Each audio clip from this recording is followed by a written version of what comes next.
Bonjour les Fongamelles, comment allez-vous? Bienvenue à notre nouvelle vidéo. J'espère que vous allez hyper bien, ainsi que les membres de vos familles, vos activités, ainsi de suite. Dans cette vidéo, Fongamelle, je vais voir avec toi un sentiment qui très souvent contrôle nos vies sans qu'on ne s'en rende compte et qui malheureusement la plupart du temps nous le jugeons négativement au lieu d'en tirer des leçons. Et oui, je vais parler aujourd'hui de la jalousie, Fongamelle. Tu sais, la jalousie pour moi, c'est un maître, hein, comme toute situation dans la vie que nous pouvons rencontrer. Et je vais commencer par d'abord dire que la jalousie, c'est un sentiment que chacun de nous a. Oui, oui. Chacun de nous a cela. On peut l'avoir déjà vécu dans notre enfance. On peut l'avoir le développer dans notre adolescence ou alors à l'âge adulte. Tu peux être zen, c'est-à-dire toujours être en train de faire des méditations dans des ashrams en Inde ou bien faire des méditations intenses ou toujours travailler en toi et penser que ce sentiment n'existe pas en toi. Par contre, il est en chacun de nous. Et nous le transmettons les uns envers les autres, de façon que, tu sais, chacun de nous sommes d'abord connectés les uns des autres, de un, et de deux, la façon de se transmettre, de s'influencer mutuellement, c'est souvent par, nous sommes tous des énergies, c'est souvent par des énergies et souvent par des pensées. Et j'aime beaucoup cette étude qu'a fait dans les années 90, c'est ce grand chercheur, paix à son âme, Masaru Emoto, avec l'eau. Il avait découvert que, ou bien prouvé même, qu'à partir des pensées, il avait deux groupes d'eau. Une groupe où il parlait positivement d'eau, il envoyait des pensées positives à l'eau, et l'autre où il envoyait des pensées négatives. Et alors, il les congelait, et de cela en sortaient des formes différentes. Donc, les pensées positives d'eau avaient des formes naturellement magnifiques par rapport à l'autre groupe de pensées négatives. Ce que je veux dire par là, Fongamelle, c'est que l'environnement joue un très grand rôle. Tu peux sortir des méditations, comme j'ai dit tout à l'heure, de Himalaya, et puis te retrouver dans un groupe de personnes jalouses. Tôt ou tard, ou bien très peu de temps même après, tu vas te retrouver toi-même jalouse. Donc c'est un sentiment qui est là, et nous devons le vivre. Et la plupart du temps, il se manifeste par nos émotions. Je dirais même, c'est comme des blessures ouvertes en nous qui, quand elles se présentent, quand ça fait mal, il faut qu'on prenne le temps pour les guérir, n'est-ce pas? Donc ces blessures ouvertes, ça peut s'exprimer par exemple par tout simplement un sentiment d'insécurité, un sentiment d'injustice, ça commence souvent par là, un sentiment d'injustice, un sentiment de comparaison. Je vais te donner un exemple, ou bien deux. Par exemple, il y a 2 semaines, 2 ou 3 semaines, j'ai fait une petite sortie avec des connaissances. Nous étions 6 personnes, 3 femmes, je pense 3 femmes et 3 hommes. Et ce dont je me souviens, c'est qu'on voulait danser. Il y avait devant la boîte une belle voiture, une voiture, une voiture décapotable, et elle était ornée en diamant, je peux dire comme ça, en diamant, oui, diamant vraiment hors de la norme. Hein. Un groupe d'entre nous, je ne veux pas dire les hommes ou les femmes, admirait cela, et l'autre groupe, je vais te laisser deviner lequel, tout de suite a commencé à se sentir en train de se voir en train de comparer, mais ça c'est une voiture d'une personne qui a sûrement de l'argent agité par la fenêtre. Moi je ne me ferais jamais cela, acheter une voiture comme ça et faire ce genre d'ornement. C'est peut-être sûrement une personne, ça allait vraiment je veux dire, donc c'est ce sentiment tout de suite quand on rencontre une situation qui revient à nous, un sentiment d'injustice. Pourquoi lui, par exemple, dans cet exemple, a ce genre de voiture et moi, je n'ai pas ce genre de voiture, malgré le fait, peut-être que j'ai autant d'argent, mais je n'ai même pas pensé à me faire fabriquer ce genre de voiture, tu vois. Et l'autre exemple que je vais te donner, c'est un exemple vécu, un exemple de moi. C'était la première fois que j'avais eu ce sentiment de jalousie. C'était avec mon copain à l'époque, on était à la gym et je sortais de la garde-robe et tout de suite je le vois là avec une femme, une blonde. Elle n'était pas blonde, elle était brune. Hein? Enfin, les cheveux assez clairs, mais elle était brune. Et les deux étaient en train de discuter et dès que je suis sortie de la garde-robe, me suis tenue comme ça. Mon Dieu, en une minute, juste en une minute, ou même moins d'une minute, j'ai vu toute notre relation, je dirais, défiler devant moi dans mes pensées. Tout de suite, je me suis dit, mais c'est pas possible. Comment il ose parler avec une autre personne? Sûrement, il va donner à cette fille tout ce qu'il me donne à moi. Sûrement, ils vont passer des moments qu'on passe comme on le passe ensemble, ainsi de suite, ainsi de suite. Il y avait des scénarios dans ma tête incroyables en l'espace d'une seule minute. Et le pire, c'est que quand on est rentré en voiture, même quand il essayait de me toucher, caresser la chambre, j'étais comme ça, ou bien je faisais ce genre de truc. Pourquoi? Parce que cette jalousie était en moi, c'était une jalousie subtile, on n'en a même pas parlé. Elle me rongeait tellement que je ne savais même pas d'où elle venait, mais elle était tellement présente que je me sentais tellement mal que je me suis dit, je me suis sentie comme trahie et c'était une blessure en forme d'insécurité, en forme aussi de comparaison, parce que je me suis comparée, qu'est-ce qu'elle a, cette fille, que moi je n'ai pas, pourquoi, ce genre de truc. C'était fou, quoi. Et une autre façon qui peut aussi, que nous pouvons aussi exprimer ce sentiment de jalousie, qui est souvent aussi par la violence, malheureusement. Par exemple, toi, Fongamel, ton mari va rentrer à la maison et bien qu'il t'ait même informé de sa sortie avec ses copains, dès qu'il rentre, tu lui poses la question avec qui tu étais, tu es sûr que tu étais avec lui, ainsi de suite. Peut-être même tu vas commencer à exprimer ta jalousie par la violence, c'est-à-dire en cassant la vaisselle. Ainsi de suite. Donc la jalousie, pour moi, comme j'ai dit, ce sont des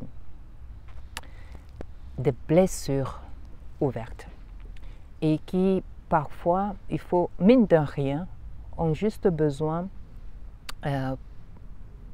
d'être reconnus et puis pour être guéris.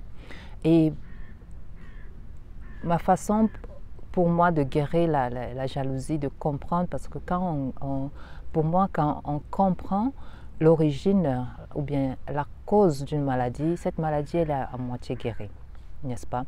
Donc quand on comprend la cause de la jalousie, qui est très souvent reliée aux besoins que nous n'avons pas, comment dirais-je, les besoins qu'on n'a pas nourris, les besoins dont on n'a pas fait attention. Et ces besoins, ils sont autant en nous, ancrés, que des sentiments comme la jalousie.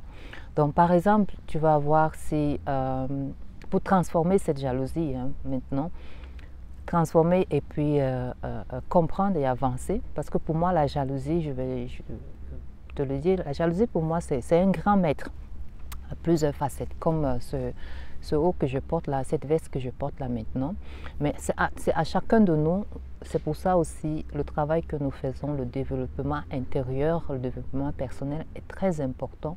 Savoir à quel niveau on est, comment on peut contrôler aussi ses émotions, parce que ça ne s'exprime pas des émotions. Malheureusement, ces émotions, si on ne les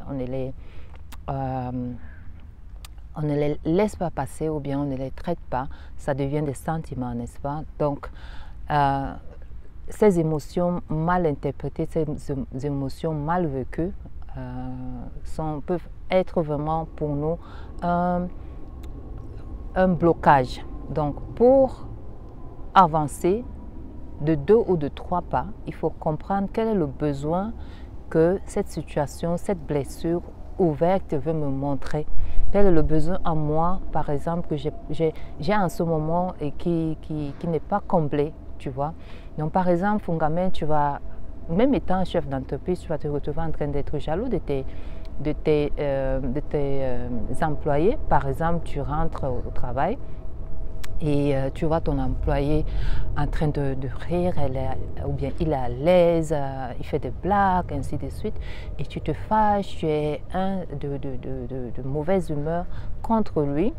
Et au fond, par contre, c'est juste un sentiment, un besoin de ta part de récréation. Peut-être ces derniers jours, tu avais trop de travail à faire et tu n'as pas eu le temps de te récréer, tu n'as pas eu le temps peut-être de voyager, de voir autre chose, parce que tout le temps tu étais comme ça. Alors qu'est-ce qui se passe?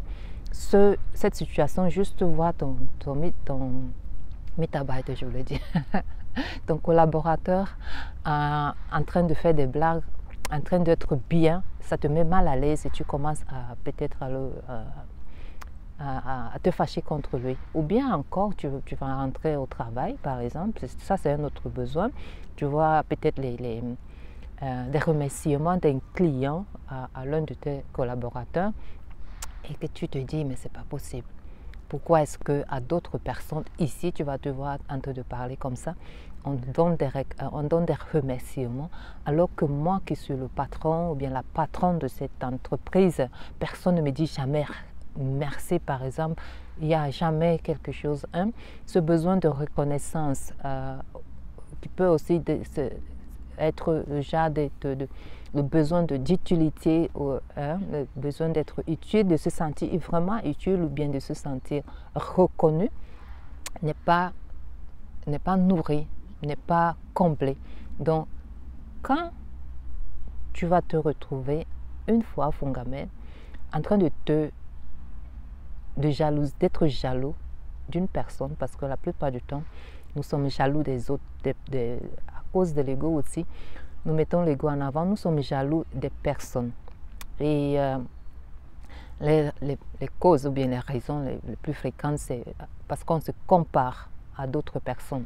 Et la comparaison à d'autres personnes, pour moi, s'exprime du fait que quand je suis dans ma maison, je quitte ma maison, et je viens dans ta maison, par exemple, et je commence à vouloir avoir ce que toi tu as dans ta maison. La plupart du cas encore, le pire, c'est quand je ne suis pas invitée dans ta maison. Donc c'est comme ça, moi, je vois le fait de se comparer à l'autre, tu vois. Quitter son bien-être, quitter sa maison et aller vouloir avoir ou bien habiter dans la maison d'une autre personne. C'est pour ça que le travail que nous faisons est très important, parce que à partir du moment où tu construis ta maison, tu es à l'aise dans ta maison, tu as même la peine, tellement tu te sens bien dans ta peau, comme on le dit, que quitter ta maison pour aller rester chez une personne, ça te donne de la peine, parce que pas parce que l'ego, ta maison est la meilleure, ainsi de suite, non. Juste le fait de te sentir bien dans ta peau va te permettre, quand tu es à ce niveau-là, et que ce sentiment d'insécurité ou bien cette blessure ouverte, comme j'ai dit, c'est tout le monde qui l'a. Ça peut s'exprimer ou bien se manifester à tout moment. Et quand ce sentiment, par exemple, d'injustice, cette blessure d'injustice, comme dans le premier exemple, se manifeste en toi, tu vas juste rester, observer et te poser la question de savoir quel est le besoin, pourquoi est-ce que je ressens ce sentiment, pourquoi est-ce que je suis jalouse envers cette personne.